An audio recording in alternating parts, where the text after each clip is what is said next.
بسم اللہ الرحمن الرحیم۔ السلام علیکم ورحمۃ اللہ وبرکاتہ۔ کتاب العدت چل رہی ہے اور سبق نمبر 187 میں ہم آج اس کو مکمل کریں گے انشاءاللہ۔ عدت کے دوران سوگ منانے کے مسائل جو سبق نمبر 186 کے آخر میں ہم نے کچھ مختصراً ذکر بھی کر دیے کہ عدت کے دوران عورت چونکہ نعمت نکاح اس سے چھن گئی ہے تو لہٰذا اس کے اوپر وہ سوگ منائے گی اور اس میں کچھ 3-4 کام ہیں وہ اس نے نہیں کرنے۔ مثال کے طور پر زیب و زینت کا سامان اس نے نہیں کرنا، نئے کپڑے پہن کر باہر پھرنا یہ اس نے نہیں کرنا، گھر سے باہر نکل کر کسی شادی بیاہ یا ویسے ہی گھر سے باہر نکل کر سفر وہ بغیر شدید مجبوری کے وہ اس نے نہیں کرنا۔ اسی کے ساتھ آج ہم نسب بچے کا جو معتدہ عورت جب عدت گزار رہی ہوتی ہے تو اس کا نسب کیسے ثابت کریں، اور نسب کا اگر شوہر انکار کرتا ہے تو اس کا کیا حکم ہوگا، تو اس کو انشاءاللہ آج ہم تفصیل سے دیکھیں گے۔ تو یہاں سے ہے کہ وَعَلَى الْمَبْتُوتَةِ وَالْمُتَوَفَّى عَنْهَا زَوْجُهَا، بائنہ عورت جس کو طلاق بائن ہو چکی ہے یا جس کا شوہر فوت ہو چکا ہے، کہتے ہیں کہ اذا كانت بالغۃ، شرط یہ کہ وہ جب بالغہ ہو، مسلمۃ مسلمہ ہو، ظاہر ہے کہ کافرہ کے لیے یہ سوگ کی شرط نہیں ہے کیونکہ ان کا نکاح ہی نہیں ہوتا۔ الاحداد، ان کے لیے الاحداد ہے، بعض عبارتوں میں حداد بھی ہے۔ احداد اور حداد اس کا مطلب ہوتا ہے کہ ترک زینت اور سوگ منانا۔ تو فرمایا کہ ان کے لیے ان کے اوپر لازم ہے کہ وہ سوگ منائیں کیونکہ اللہ تعالیٰ نے ان سے ایک نعمت کو چھین لیا ہے۔ والاحداد، اب احداد کیا ہے؟ ان تترک الطیبہ، وہ خوشبو کو چھوڑ دے۔ 3 کام اس نے نہیں کرنا، ان میں سے سب سے پہلے کیا ہے کہ زیب و زینت کا سامان وہ یہاں ذکر کیا جا رہا ہے۔ والزینۃ، خوبصورتی میک اپ وغیرہ یہ نہ کرے۔ والدہن، اور اس طریقے سے تیل وغیرہ نہ لگائے۔ والکحل، اور سرما نہ لگائے۔ الا من عذر، اگر کوئی عذر ہو، سر میں جوئیں پڑ گئی ہیں، میل ہے، وہ دھو کر اس کے اندر تیل لگانا چاہتی ہے، یا اسی طریقے سے کوئی اور شدید مجبوری ہے تو اس کی وجہ سے یہ کر سکتی ہے، لیکن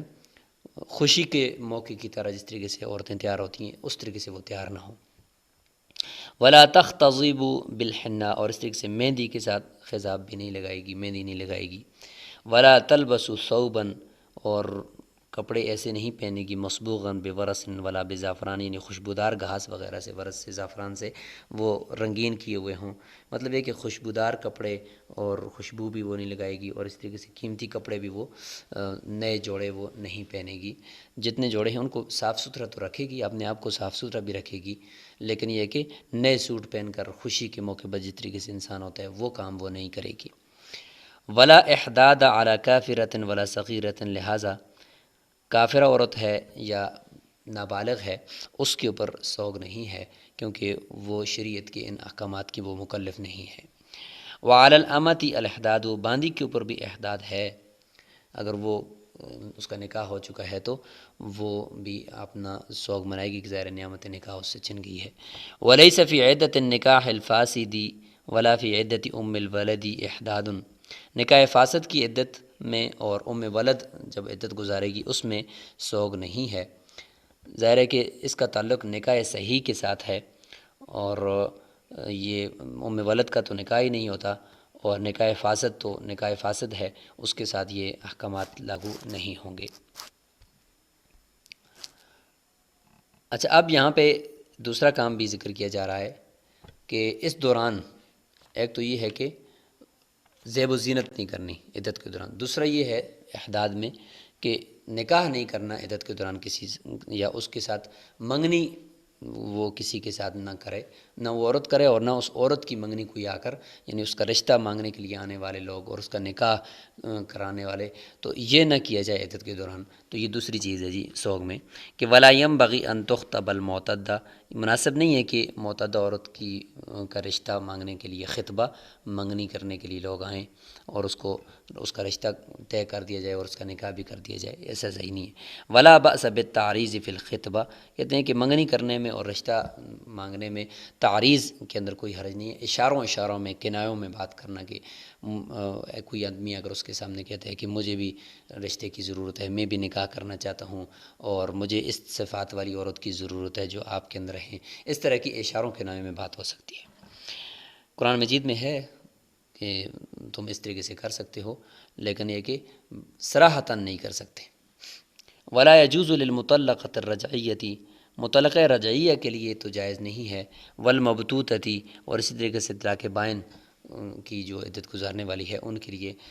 الخروج من بیتھا، یہ تیسری چیز ہے کہ گھر سے نکلنا بھی نہیں ہے، یہ بھی احداد میں شامل ہے۔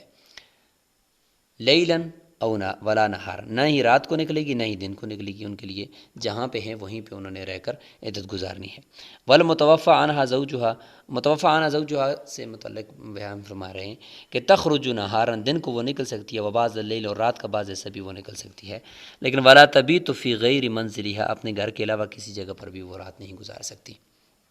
چونکہ کبھی کبھار اس کا نفقہ اور خرچہ دینے والا کوئی نہیں ہوتا، شوہر فوت ہو چکا ہوتا ہے تو اس کو اپنے نان نفقے کے لیے باہر نکلنا پڑتا ہے مجبوراً، تو اس کو اجازت دے دی گئی، لیکن جو طلاق والی ہے تو اس کے لیے نفقہ جو خرچہ ہے وہ شوہر کے ذمہ ہوتا ہے، اس لیے اس کو اجازت نہیں دی گئی۔ وعلی المعتدۃ ان تعتد فی المنزل الذی یضاف الیہا بالسکنہ، کہتے ہیں کہ معتدہ کے لیے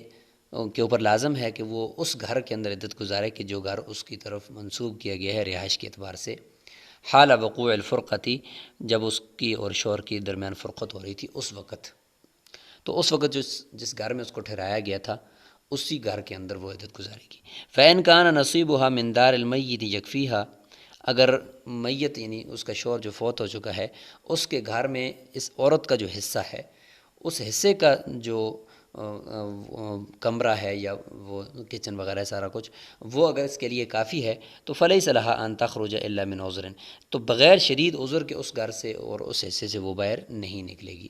وإن كان نصیبها من دار المیت لا یکفیها، اگر اس عورت کا حصہ میت کے گھر سے وہ ناکافی ہے رہائش کے لیے، فأخرج الورثة من نصیبهم، اور ورثاء اپنے حصوں سے وہ اس عورت کو نکال رہے ہیں، تو پھر انتقلت، یہ ایک عذر ہے لہٰذا منتقل ہو جائے گی۔ لیکن آگے بھی فرمایا کہ ولا يجوز ان یسافر الزوج، تو یہ ایک نیا مسئلہ ہے، الگ مسئلہ ہے کہ کیا شوہر جو ہے وہ رجی طلاق والی عورت کے ساتھ سفر کر سکتا ہے، تو فرماتے ہیں کہ سفر نہیں کر سکتا۔ لا يجوز ان یسافر الزوج بالمطلقۃ الرجعیہ، مطلقہ رجعیہ کے ساتھ سفر نہیں کر سکتا۔ یہ مسئلہ ایک اصل پر وہ متفرع ہوتا ہے، وہ یہ ہے کہ کیا صرف سفر کرنے سے یہ رجوع ہو جائے گا کہ طلاق رجعی میں عورت کے ساتھ سفر کیا تو بس یہ رجوع شمار ہوگا، تو احناف کے نزدیک یہ رجوع شمار نہیں ہوگا، لہٰذا جب شمار نہیں ہوگا تو پھر سفر کرنے کا بھی کوئی فائدہ نہیں ہے ایک اجنبی عورت کے ساتھ۔ نکاح تو اگرچہ باقی ہے لیکن فی الحال تو وہ عدت کے دوران جب تک یہ رجوع خود نہیں کرتا تو صرف سفر کرنے سے تو رجوع ہوگا نہیں، تو لہٰذا سفر بھی نہ کرے ساتھ۔ فَإِذَا طَلَّقَ الرَّجُلُ امْرَأَتَهُ طَلَاقًا بَائِنًا، اگر شوہر نے بیوی کو جو ہے وہ طلاق بائن دے دی، یہ ایک وہ مسئلہ ہے کہ طلاق بائن دی، عورت عدت گزار رہی تھی، اس دوران پھر نکاح کر لیا اور پھر طلاق دے دی ہم بستری کرنے سے پہلے تو اس عورت کا کیا یہ دوسرا جو نکاح اس نے عدت کے دوران کیا اور دوسری طلاق جو عدت کے دوران دے دی، تو اس میں عورت کو مہر ملے گا یا عورت کے لیے کوئی نئی عدت ہوگی؟ تو اس کو دیکھ رہے ہیں، فرماتے ہیں کہ اگر مرد نے عورت کو طلاق بائن دی، ثم تزوجہا فی عدتہا، پھر عدت کے دوران دوبارہ اس سے نکاح کر دیا، وطلقہا قبل ان یدخل بہا، پھر دخول سے پہلے پھر طلاق دے دی، تو گویا کہ دو مرتبہ نکاح، دو مرتبہ طلاق ہوگی، ایک مرتبہ پہلے نکاح ہوا پھر طلاق دے دی، پھر عدت کے دوران نکاح ہوا پھر عدت کے دوران طلاق دے دی۔ تو کہتے ہیں کہ اگرچہ یہ جو دوسرا نکاح ہوا ہے اس میں اس نے ہم بستری نہیں کی، ہم بستری سے پہلے طلاق دے دی ہے، لیکن چونکہ اس وقت عورت اس کی عدت میں تھی تو من وجہن گویا کہ نکاح باقی تھا، من وجہن اگرچہ نکاح ختم ہو گیا تھا لیکن من وجہن عدت کے اعتبار سے عورت اس کے پاس تھی، اور وہ پہلے جو اس نے ہم بستری وغیرہ کی ہوئی تھی تو ہم یہ سمجھیں گے کہ اس ہم بستری کی وجہ سے عورت اس کے قبضے میں ہی ہے، لہٰذا اب نیا قبضہ اور نئی ہم بستری کی ضرورت یہاں پہ نہیں ہے۔ ہم یہ شمار کریں گے کہ اس دوسرے نکاح کے بعد جو طلاق اس نے اگرچہ ہم بستری سے پہلے دی ہے، ہم یہ سمجھیں گے کہ سابقہ جو ہم بستریاں اس نے کی ہیں، سابقہ جو اس کا قبضہ اس عورت کے اوپر ہے، اس کی وجہ سے ہم یہ کہیں گے کہ گویا کہ یہ دوسری طلاق بھی بعد الدخول ہم بستری کے بعد ہوئی ہے۔ تو لہٰذا جب دوسری طلاق بھی ہم بستری کے بعد ہوئی ہے، دوسرا نکاح کے بعد جو طلاق ہوئی وہ بھی ہم بستری کے بعد ہوئی ہے، تو ہم یہ کہیں گے کہ لہٰذا عورت کو مہر بھی پورا ملنا چاہیے، یہ دوبارہ نکاح جو اس کی ہے اس کی وجہ سے مہر بھی پورا ملنا چاہیے اور عدت بھی پوری ہونی چاہیے۔ اس لیے فرمایا فعلیہ مہر کامل، مہر بھی کامل، وعلیہ عدت مستقبلۃ، ایک نئی عدت مستقل، یہ اس کے لیے لازم ہے۔ امید ہے کہ آپ اس بات کو سمجھ گئے۔ وقال محمد رحمہ اللہ، امام محمد رحمہ اللہ فرماتے لہا نصف المہر، اس کے لیے نصف مہر ہوگا، کیونکہ ظاہر ہے کہ طلاق دوسری جو دی ہے یہ ہم بستری سے پہلے دی ہے۔ وعلیہ اتمام العدت الاولی، اور اس کے لیے وہ پہلے یہ عدت گزارنا ہے، چونکہ جب ہم بستری نہیں کی تو لہٰذا دوسری عدت کی ضرورت نہیں ہے، لیکن فتویٰ امام صاحب کے یعنی جو ماقبل قول ہے اسی پر ہے۔ وَيَثْبُتُ نَسَبُ وَلَدِ الْمُطَلَّقَةِ الرَّجْعِيَّةِ إِذَا جَاءَتْ بِهِ لِسَنَتَيْنِ أَوْ أَكْثَرَ مَا لَمْ تُقِرَّ بِانْقِضَاءِ عِدَّتِهَا۔ یہاں سے مطلقہ رجعیہ، رجی طلاق والی عورت کے بچے کے نسب کا مسئلہ شروع ہو گیا کہ اگر وہ عورت اس بچے کو طلاق کے بعد وہ 2 سالوں کے اندر اندر لے کر آ جاتی ہے یا 2 سالوں کے بعد لے کر آ جاتی ہے، تو کہتے ہیں جب تک وہ عورت عدت کے ختم ہونے کا اقرار نہیں کرتی تو اس کے بچے کا نسب ثابت ہو جائے گا۔ ظاہر ہے کہ بچے کا پیٹ میں رہنا یہ زیادہ سے زیادہ مدت اس کی 2 سال ہے، کم سے کم مدت اس کی 6 مہینے، 6 مہینے سے پہلے پیدا نہیں ہوتا، اور 2 سال کے بعد بچہ عام طور پہ وہ نہیں ٹھہر سکتا پیٹ کے اندر۔ تو لہذا جب 2 سال کے اندر اندر بچہ پیدا ہو گیا یا 2 سال سے زیادہ ہوا ہے لیکن عورت عدت کے گزرنے کا اقرار ہی نہیں کر رہی، تو ہم یہ کہہ سکتے ہیں کہ ہو سکتا ہے کہ اس کا طہر جو ہے وہ بہت زیادہ ہو گیا ہو، اور اس دوران جو ہے اس کا جو پیٹ میں بچہ تھا، تو 2 سال کے اندر اندر تو کوئی اشکال نہیں کہ ہو سکتا ہے کہ شوہر نے بستری کی اور پھر طلاق دے دی اور 2 سال تک بچہ پیٹ میں رہا اور پیدا ہو گیا، تو ہم یہ کہیں گے کہ بھئی طلاق سے پہلے کہے تو لہٰذا یہ عورت کا جو بچہ ہے یہ اس کا جو شوہر ہے اسی سے ثابت ہوگا نسب اس کا۔ اور اگر 2 سال سے زیادہ میں پیدا ہو گیا ہے بچہ، تو 2 سال تک تو بچہ پیٹ میں ہوتا سے زیادہ نہیں ہوتا، تو یہ گوئے کہ طلاق کے بعد ہی ہم بستری ہوئی ہے، تو ہم یہ شمار کریں گے کہ گوئے کہ شوہر نے رجوع کیا ہے اور رجوع کر کے عدت کے دوران اس کے ساتھ شوہر نے وہ وطی کی ہے اور اس سے یہ بچہ پیدا ہو گیا ہے۔ اور اگر وہ 2 سال سے کم کے عرصے میں پیدا ہو جاتا ہے، مثلاً وَإِنْ جَاءَتْ بِهِ لِأَقَلَّ مِنْ سَنَتَيْنِ، 2 سال سے کم کے عرصے میں، تو ثبت نسبہ منہ، بچے کا نسب اس شوہر سے ثابت ہو جائے گا۔ وبانت من زوجہا، اور یہ عورت شوہر سے جدا ہو جائے گی، کیونکہ پتہ چل گیا کہ 2 سال سے کم کے عرصے میں بچہ پیدا ہوا ہے، تو معلوم یہ ہو رہا ہے کہ یہ طلاق دینے سے پہلے ہم بستری کی تھی پھر طلاق دی ہے،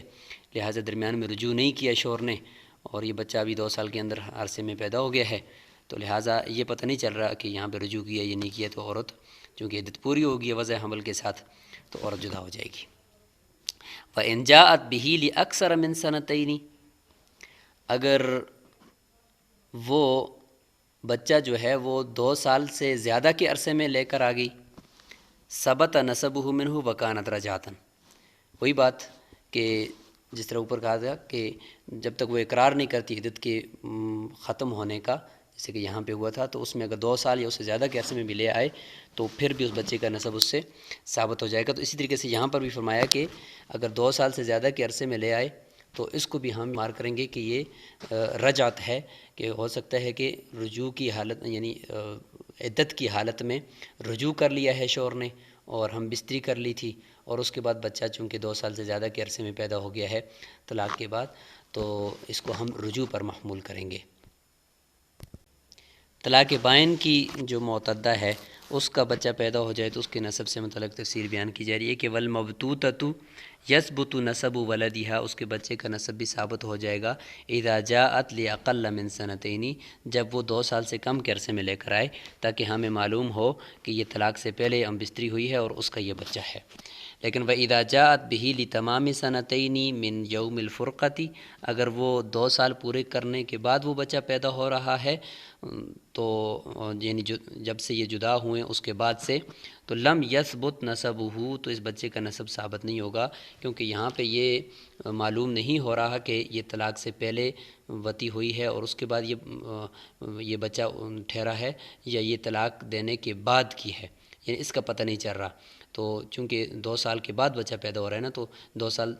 چونکہ ہو چکے ہیں طلاق کو اور اس کے بعد ہے، تو اس میں تو شک ہو رہا ہے کہ کہیں یہ طلاق کے بعد کا بچہ نہ ہو، لہذا نسب ثابت نہیں ہوگا، چونکہ بائن طلاق ہے تو بائن طلاق میں عورت کا نکاح تو ٹوٹ جاتا ہے، تو پھر کس طرح ہم بستری کی ہوگی، تو اس لیے یہاں پہ نسب ثابت نہیں ہوگا۔ ہاں الا ان یدعیہ الزوج،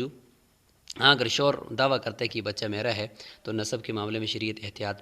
کرتی ہے، لہٰذا نسب بہرحال ثابت ہو جائے گا۔ وَيَثْبُتُ نَسَبُ وَلَدِ الْمُتَوَفَّى عَنْهَا زَوْجُهَا، جس عورت کا شوہر فوت ہو گیا اس کے بچے کا نسب بھی ثابت ہو جائے گا۔ کب؟ ما بین الوفاتی و بین سنتین، وفات اور وفات کے بعد 2 سال کے درمیان میں، تو سمجھ لیں کہ یہ بچہ فوت ہونے سے پہلے جو ہم بستری کی گئی ہے اس سے ہے اور نسب ثابت ہو جائے گا۔ اگر 2 سال کے بعد آ گیا ہے تو پھر ظاہر ہے کہ یہ شوہر تو فوت ہو چکا تھا، یہ بچہ پھر کہاں سے آیا، تو پھر اس صورت میں نسب ثابت نہیں ہوگا۔ وَإِذَا اعْتَرَفَتِ الْمُعْتَدَّةُ بِانْقِضَاءِ عِدَّتِهَا، جب معتدہ وہ عدت کے پورا ہونے کا اعتراف کر رہی کہ میری عدت مکمل ہو چکی ہے، ثُمَّ جَاءَتْ بِوَلَدٍ لِأَقَلَّ مِنْ 6 أَشْهُرٍ ثَبَتَ نَسَبُهُ، پھر اس کے 6 مہینے سے کم کے عرصے میں، اس کے بعد 6 مہینے سے کم کے عرصے میں وہ بچہ لے کر آ گئی،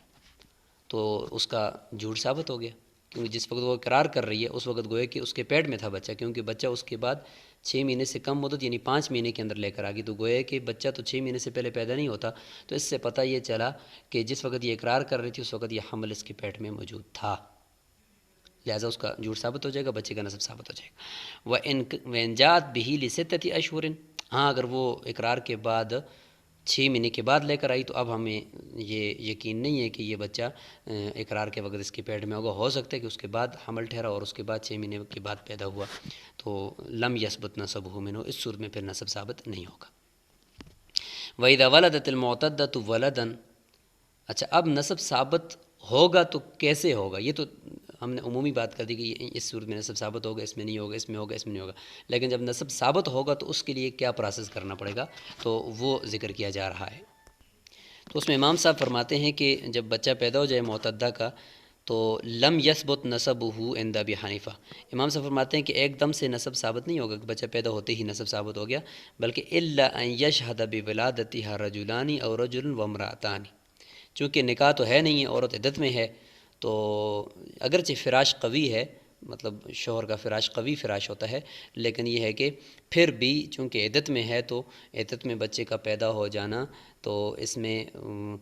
کچھ احتمالات بھی ہو سکتے ہیں، اس لیے فرمایا کہ جب تک مکمل گواہی نہ ہو اس وقت تک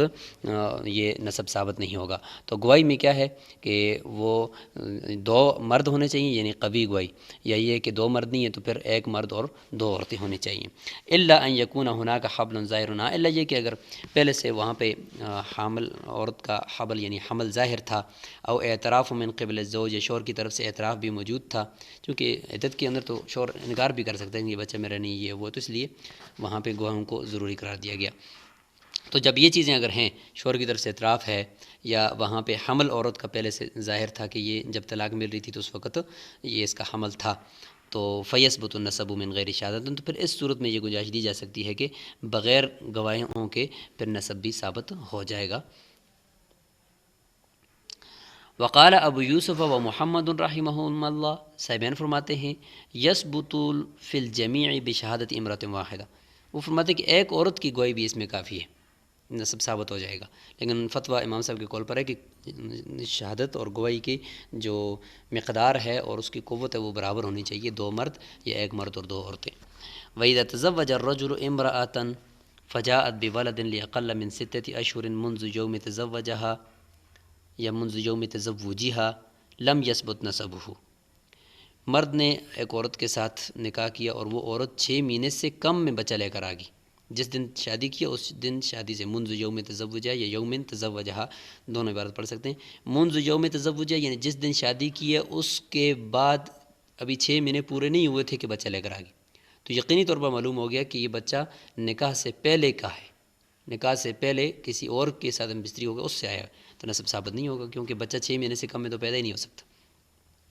وَإِنْ جَاءَتْ بِهِ لِسِتَّةِ أَشْهُرٍ فَصَاعِدًا، اگر 6 مہینے اس سے زیادہ میں آ گیا تو یثبت نسبہ، نسب ثابت ہوگا کیونکہ 6 مہینے کے بعد ہے تو ہو سکتا ہے کہ شوہر کی مستری سے ہو، لیکن اس صورت میں شوہر کا اعتراف کرنا یا شوہر کا خاموش ہونا ضروری ہے۔ ان اعترف بہ الزوج او سکت، شوہر یا تو اعتراف کر لے کہ واقعی بچہ میرا ہے، یا یہ کہ خاموش ہو جائے تو پھر نسب ثابت ہوگا، چونکہ فراش تو قوی ہے لیکن یہاں پہ چونکہ شوہر کا دعویٰ بھی یا شوہر کا اعتراف کرنا بھی ضروری ہے۔ وَإِن جَحَدَ الْوِلَادَةَ، اگر وہ ولادت کا انکار کر رہے کہ بھائی میرا تو یہ نہیں ہے، کہتے ہیں کہ یثبت بشہادت امرأۃ واحدۃ، پھر ایک عورت کی گواہی وہ کافی ہو جائے گی اور اس سے بھی نسب ثابت ہو جائے گا، تشہد بالولادت، جو ولادت کا ان کی گواہی دے گی، کیونکہ یہاں پہ شوہر ولادت کا انکار ہے کہ یہ بچہ میری بیوی سے پیدا نہیں ہوا اور نہ ہی یہ میرا ہے، تو اس صورت میں پھر ظاہر ہے کہ پیدائش کے دوران تو عورتیں ہی قریب ہوتی ہیں، تو وہ عورت کوئی اگر ایک بھی گواہی دیتی تھی کہ واقعی میں موجود تھی کہ آپ کی ہی عورت سے یہ بچہ پیدا ہوا ہے اور آپ کا ہے، تو بس یہ کافی ہو جائے گا۔ وَأَكْثَرُ مُدَّةِ الْحَمْلِ سَنَتان، اب مدت حمل بتائی جا رہی جو ہم پیچھے کئی دفعہ ذکر کر چکے ہیں کہ حمل کی زیادہ سے زیادہ مدت وہ 2 سال ہوتی ہے۔ 2 سال کے بعد حضرت عائشہ رضی اللہ عنہ فرماتے ہیں کہ بالکل تھوڑی سی مقدار میں بھی بچہ یعنی اوپر نہیں گزار سکتا، 2 سال ہی کی مدت زیادہ سے زیادہ ہوتی ہے۔ وَأَقَلُّهُ 6 أشهر، اور سب سے کم مدت جو ہے وہ 6 مہینے، 6 مہینے سے کم میں بچہ پیدا نہیں ہوتا۔ وَإِذَا طَلَّقَ الذِّمِّيُّ الذِّمِّيَّةَ، ذمی کو یعنی غیر مسلم عورت کو، دونوں آپس میں میاں بیوی غیر مسلم ہیں، وہ آپس میں ایک دوسرے کو اگر وہ ہیں تو اس کے میاں نے ذمیہ کافر عورت کو طلاق دے دی ہے تو فلا عدت علیہ، اس پر عدت نہیں ہے، اگرچہ وہ ہمارے دارالاسلام میں رہ رہے ہیں لیکن وہ شریعت کے احکام کے تو مکلف نہیں ہے نا۔ وَإِن تَزَوَّجَتِ الْحَامِلُ مِنَ الزِّنَا جَازَ النِّکاح، اچھا حامل من الزنا یعنی عورت حمل ہے اس کے پیٹ پہ لیکن وہ حمل زنا سے ہے، تو کیا یہ عورت نکاح کر سکتی ہے؟ تو کہتے ہیں کہ نکاح تو ٹھیک ہے، نکاح تو درست ہے، چونکہ وہ ہم چونکہ زانی کے جو حمل ہے اس کی ہم اتنی قدر تو نہیں کریں گے کہ بھائی اس کی وجہ سے وہ عورت عدت گزارے گی اور اس کے بعد نکاح کرے گی، نہیں، اس چیز کی ہم قدر نہیں کریں گے، لیکن آگے جا کر چونکہ اس کے پیٹ میں حمل ہے اس لیے فرماتے ہیں کہ ولا یطؤھا، لیکن شوہر جو ہے اس کے ساتھ وطی نہیں کرے گا حتی تضع حملھا، یہاں تک کہ وہ وضع حمل اس کو ہو جائے اور وہ زنا کا جو حمل ہے وہ پیدا کر دے، اس کے بعد پھر وہ وطی کر سکتا ہے۔ ہاں البتہ اگر اسی زانی کے ساتھ نکاح پڑھا دیا ہے تو پھر وہ زانی ہم بستری کر سکتا ہے۔ تو یہاں پر یہ کتاب العدت الحمدللہ اپنے اختتام کو پہنچی، اور امید ہے کہ آپ اس کے پورے پروسیس کو سمجھ چکے ہوں گے، اور آج ہم نے جو بات نسب کی ہے اور عورت کے حداد کی ہے، تو اس میں ایک سوال تو آپ نے یہ لکھنا ہے، اس کا جواب دینا ہے کہ حداد کیسے کہتے ہیں اور حداد کتنی چیزوں میں ہوگا، اور نمبر 2 عورت کا نسب جب وہ بچہ 2 سال سے زیادہ کے عرصے میں لے کر آ جائے یا 6 مہینے سے کم میں لے کر آ جائے تو اس میں ثابت ہوگا یا نہیں ہوگا، اور حمل کی مدت کم از کم کتنی ہے اور زیادہ سے زیادہ کتنی ہے، اس کو آپ نے ذکر کرنا ہے۔ السلام علیکم ورحمۃ اللہ وبرکاتہ۔